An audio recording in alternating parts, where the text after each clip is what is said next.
Le Figaro fête ses 200 ans.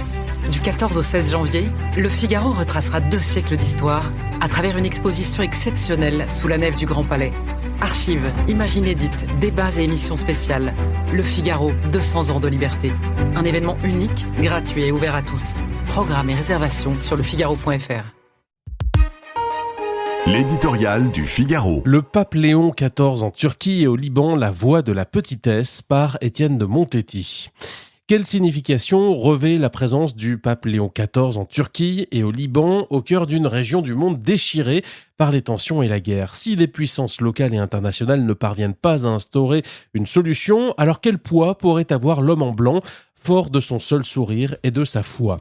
Bien sûr, le souverain pontife vient comme chef d'État et pasteur. Il rencontre les autorités politiques et religieuses, exhorte à la paix et à la fraternité. Il visite et raffermit les communautés chrétiennes dont l'activité sociale, éducative et sanitaire dans ces pays excède souvent leur poids numérique.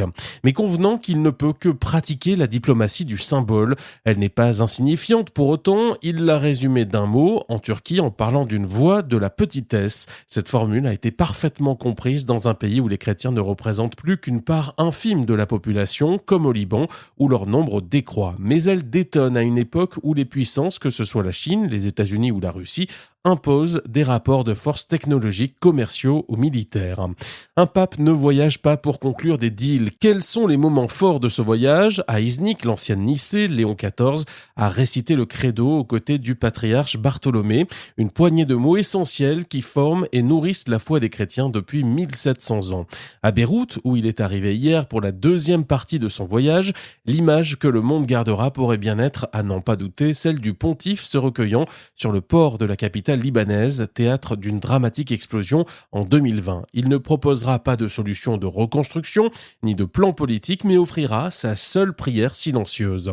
La prière en réponse au fracas ambiant, alors que les chrétiens entrent dans le temps de l'Avent.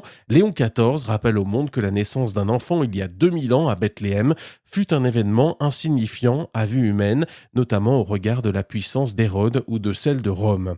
Elle a pourtant transformé irrémédiablement l'histoire des hommes. Ce fut la première manifestation de la voix de la petitesse. Le Figaro fête ses 200 ans. Du 14 au 16 janvier, Le Figaro retracera 2 siècles d'histoire à travers une exposition exceptionnelle sous la nef du Grand Palais. Archives, images inédites, débats et émissions spéciales. Le Figaro, 200 ans de liberté. Un événement unique, gratuit et ouvert à tous.